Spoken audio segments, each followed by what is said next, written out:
yang muncul adalah apa itu palsi. Karena kalau memang kita belum bertatap muka langsung, pemahaman kanan kiri akan berbeda dan justru kadang kala terkesan negatif atau mungkin ada yang menegasikan.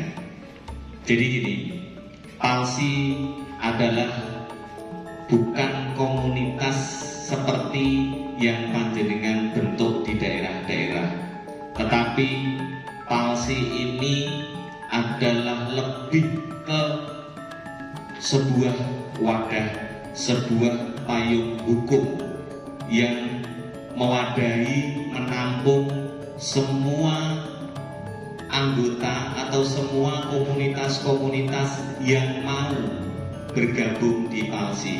Jadi sebenarnya begini, dulu itu pertama yang menjadi dasar kita tergerak untuk membentuk sebuah payung hukum adalah di komunitas sering terjadi gesek, sering terjadi penipuan mengatasnamakan perkutut. Kemudian kita berpikir setelah melaksanakan Kopdarnas pertama kali di Semarang, bagaimana caranya kita bisa mewadahi, kita bisa mengkoordinir dan punya kekuatan hukum untuk melindungi teman-teman ketika nanti terjadi sebuah masalah. Misalkan penipuan dulu yang sering adalah penipuan katuanggan, kemudian jual beli sudah ditransfer tidak sampai, dan ini kita dulu sering banget istilahnya bergerak, istilahnya buser ketika ada laporan di dulu namanya MPL, grupnya Misteri Perkutut Lokal itu, cikal bakalnya itu. Bahkan malam pun ketika ada laporan sampai jam 1 malam sampai pagi atau paginya lagi kita kejar terus di mana titiknya, di mana orangnya. Tetapi dulu itu kita seolah-olah merasa arogan. Aku ki sopo, mau komunitas kok ini. Ya memang tujuannya baik, tapi secara hukum kita kelihatan arogan. Tetapi kita berpikir, gimana enaknya kalau kita buat saja badan hukum, kita legalitaskan sekalian ke Kemenkumham, kita kasih nama. Jadi nanti ketika ada penipuan yang berada di lingkungan anggota palsi, bisa kita tindak tegas. Itu dulu, karena kita berpikir caranya melindungi dulur-dulur semua biar ayem, biar tidak tertipu, biar tidak ada oknum-oknum berkeliaran semakin banyak. Meskipun masih tetap ada, tapi bisa kita minimalisir karena mereka yang akan berbuat jahat otomatis sedikit banyak akan merasa minder, takut atau berpikir dua kali. Karena kita sudah berbadan hukum, ketika kita buat dia penjahat, kita lapor ke kepolisian, pengaduan penipuan bisa dibeda. Kalau dulu kita hanya laporan-laporan biasa karena kita tidak punya badan hukum. Itu yang pertama. Kemudian yang kedua, melihat antusiasme teman-teman semua, sedulur-sedulur pecinta pelestari perkutut lokal khususnya, kita mencoba untuk menyeragamkan. Menyeragamkan apa? Minimal yang pertama kali adalah ketika kita ada event, kita seragamkan dulu.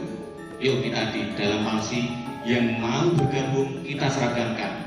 Tentang apa? Tentang aturan-aturan baku. Yang paling vital adalah tentang penjurian. Jadi nanti ketika ada sebuah event di Jawa Barat, di Jawa Tengah, di Jawa Timur, atau dimanapun, sistem penjuriannya sama. Jadi yang mau ikut tidak kecontalan, ning kono beda, ning kene beda. Itu kita buat semua sama, kita seragamkan. Itu masih. Dan kemudian kita juga melindungi. Karena apa? Palsi sedikit banyak kita punya misi untuk membangkitkan ekonomi kerakyatan. Apa itu? Dengan berkembangnya perkutut lokal yang semakin luar biasa, alhamdulillah ini, secara otomatis para pegiat, para pelaku pasar akan bergerak bergerak. Para anggota yang kreatif membuat sangkar pasti laku, yang jualan perkutut dari ombyokan, yang sudah jadi, yang sudah manggung, yang juara pun akan bergerak. Tidak lepas dari itu, ketika bagaimana mereka menstrategi agar perkututnya bisa juara, akhirnya yang kreatif membuat jamu, menghasilkan semua. Kita seragamkan sangkar. Dulu pertama kali ada masalah di Bojonegoro ketika kita seragamkan sangkar, para perajin sangkar datang di Munas Rakernas Bojonegoro. Mereka protes gini, kita jelaskan pelan-pelan, kita kasih pengertian, alasannya kita seragamkan bagaimana biar kelihatan dan sebagainya, dan kita kasih semangat. Ketika ada sebuah regulasi pasar, otomatis para pelaku pasar akan bergerak dan mempunyai ide kreatif bagaimana caranya mereka bisa terus bertahan dan terus berjualan untuk laku. Akhirnya para perajin mau menerima, dan alhamdulillah kita semua sudah berjalan seperti itu. Duwe amal apik, muga-muga Gusti Allah sing nyatet amal awake dhewe nguri-uri lan gawe dalan silaturahmi. Itu saja. Kita lillahi ta'ala. Mudah-mudahan teman-teman dulur-dulur pengurus Kopda DI ini juga punya semangat seperti itu. Pun saya yakin dengan semangat lillahi ta'ala panjenengan, apapun usaha panjenengan peningkatan ekonomi insya Allah diparingi lancar. Karena silaturahmi saja bisa membuka rezeki, apalagi ini kita bukan silaturahmi, insya Allah berkah. Dan juga kita pasti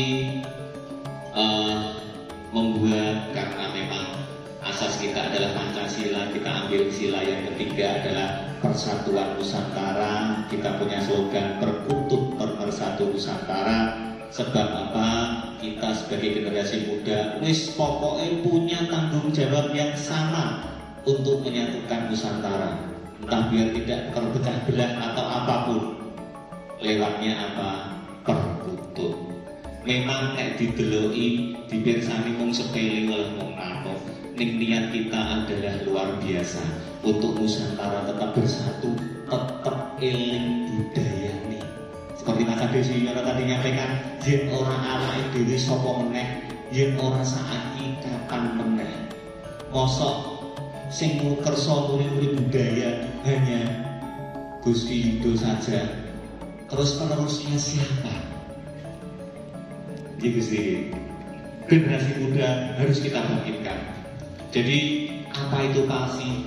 Itu Mas, sedikit banyak seperti itu nanti disampaikan dulur-dulur yang lain. Palsi ini orang-orang yang dijaluk pajak, dan juga saya berpesan sangat-sangat untuk legowo dan gede hati nih kepada pengurus semua. Banyak fitnah, banyak rintangan, wong ngomong niku kadang kalau diompoli, kadang diileri karo ngomongane. Ning ora entuk nesu karo ngomongane. Ora entuk dibanting diuncalke ngomongane, ning dibimbing alon-alon. Nek wis siap ngomong, yo siap mambu ompo. Kasarane ngoten niku. Nggih, yang paling riskan adalah satu beda pendapat, yang satu beda pendapatan. Ini riskan, bisa terjadi perpecahan. Beda pendapat, rebutan tuwa. Ning nek ditawani daftar tuwa-tuwonan dicelukno malaikat mesti mau. Gila, niku beda pendapat. Neng sing paling rawan beda pendapatan. Iso kebruk-kebrukan, kono payu, elera payu, elek-elek kono dan sebagainya. Inilah tugas kita, ngomong semua. Itulah palsi. Mungkin jadi biar banyak nonton, jangan gengsi untuk turun. Kita juga tidak diam. Setelah kita kasih payung, kita kasih jalan makan, kita kasih pakaian. Palsi pakaiannya. Kita tuntun bareng-bareng, mudah-mudahan bermanfaat. Tidak hanya sekedar euforia, oh tak perkutut, oh enggak, betul. Tapi di balik itu ada tujuan mulia yang tadi kita sampaikan. Mudah-mudahan panjenengan semua bisa seperti itu, bisa satu frekuensi dengan kita sebagai pendiri. Nyuwun pangestu Gusti Yudo untuk selalu membimbing momongan Gusti menika mudah-mudahan bisa seluas samudra artinya menerima semuanya perbedaan dijadikan satu, dan masukan-masukan yang penting dari Porda DIY yang saya yakin adalah sumber budaya yang kita harapkan nantikan gabungnya untuk kasih masukan kepada kita di pusat, biar kita bareng-bareng, pokoknya bareng-bareng nguri-uri jejeke langkah ben piye carane sedaya. Itu mungkin ada lagi, monggo. Nanti Gusti Pendoro Pangeran Haryo Yudhoningrat yang saya hormati, Ketua Porda Yogyakarta, Wakil Ketua, Bendahara, Sekretaris, dan seluruh jajarannya. Terima kasih Palsi telah masuk di Yogyakarta, sebuah berita yang sangat kita nanti sudah bertahun, 2 tahun, 3 tahun yang kemarin, dan hari ini alhamdulillah terlaksana. Porda Daerah Istimewa Yogyakarta telah resmi bergabung dengan P4 RSI. Semoga ini bisa menambah lebih majunya Palsi di dunia perbututan, khususnya di Nusantara. Perkutut lokal adalah sejarah Nusantara, peninggalan daripada nenek moyang kita yang perlu kita lestarikan. Kalau bukan kita, siapa lagi? Dan dari sekarang kapan lagi? Inilah saatnya yang muda, yang tua, kita sama-sama untuk melestarikan budaya khususnya perkutut lokal ini. Dan Palsi sesuai slogannya, perkutut nomor 1 Nusantara, seduluran selawase. Nah, kalau sudah seduluran ini, kita harus lepaskan ego. Kalau sudah bergabung dengan organisasi, ego pribadi ini terkadang muncul. Nah, itu yang perlu kita singkirkan, karena itu yang akan membuat rusaknya hubungan organisasi antar wadah di situ. Dan perjalanan Palsi sendiri itu sudah sampai sekarang itu sudah 4 tahun Pak, 4 tahun. Alhamdulillah sekarang sudah terbentuk 6 Porda. Porda Jawa Tengah, Porda Jawa Timur, Porda Bali, Porda Jawa Barat, dan Porda Daerah Istimewa Yogyakarta. Alhamdulillah semakin tahun semakin kesini Palsi terus berkembang. Tetapi juga tentunya banyak halang rintangan di jalan. Tidak semudah kita mengucapkan sesuatu, tapi pelaksanaannya luar biasa. Kita harus kuat mental secara bukan hanya pikiran, tenaga, tapi juga secara ekonomi. Ini yang berat juga Pak. Tapi alhamdulillah sampai saat ini Palsi sudah kita lihat dari waktu-waktu, dari perkembangan lomba dari tingkat korwil, porda sampai nasional itu tiap event itu anggotanya bertambah Pak. Kemarin yang terakhir di event nasional di Solo itu pendaftaran itu mencapai 2000 pendaftaran itu. Karena kemarin masih ada COVID, ya kita dibatasi. Kemarin itu 1232 peserta akhirnya, karena itu juga banyak protes dari anggota yang lain, dari Porda Banten dan lain-lain, karena memang dikurangi kuotanya. Dan semoga ke depan tentunya hari ini Porda Daerah Istimewa Yogyakarta sudah disahkan dan sah. tentunya saya berharap kedepannya untuk perkembangan pembentukan korwil di tiap daerah terus ditingkatkan, dilaksanakan, dan ini yang nanti ini bisa koordinasi langsung dengan pusat, Pak. Nanti siapa yang nanti bisa HP saya di ini WA saya disimpan, nanti ada keluhan apa. Karena kita sudah berorganisasi, tentunya di setiap ada masalah ataupun beda pendapat, nah ini yang sering terjadi biasanya, terjadi perpecahan itu di situ.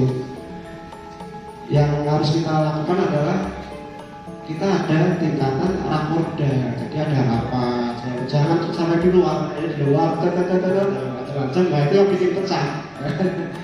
Karena di luar juga kita selama 4 tahun perjalanan parasi ini tidak sedikit dapat hal rintangan, fitnah segala macam, itu sudah biasa buat saya sendiri pribadi, itu sudah biasa. Tapi alhamdulillah sampai saat ini parasi semakin jaya di Nusantara. Terima kasih, saya kira sekian dari saya sebagai Sekretaris Jenderal Walasi. Assalamualaikum warahmatullahi wabarakatuh.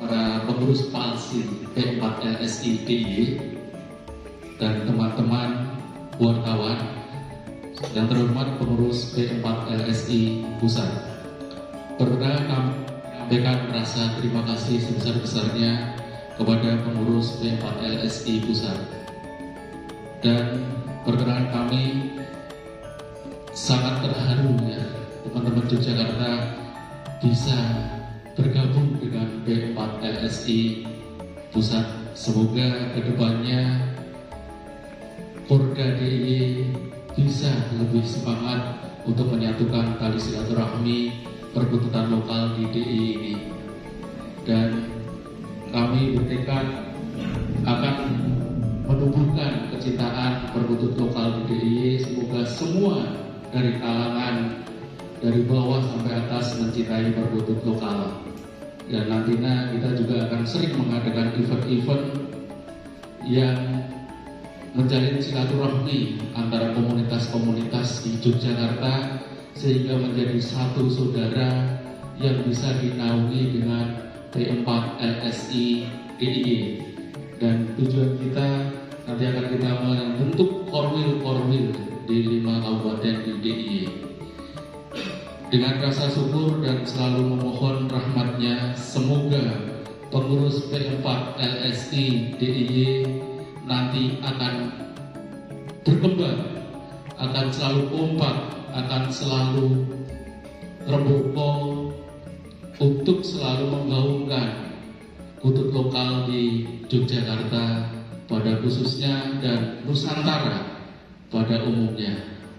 Sekali lagi saya berterima kasih sekali kepada Gusti Yudhoningrat yang sudah menjadi pelindung P4LSI DIY, dan untuk itu kami akan memperkenalkan teman-teman dari kepengurusan P4LSI. Monggo biasa teman-teman bisa naik biar semua kenal. Tak kenal maka tak sayang. Ibu Asih Kusumaning Tias, Bendahara Tri Artadi Nugroho SIP, Arifin Sebastian. Monggo.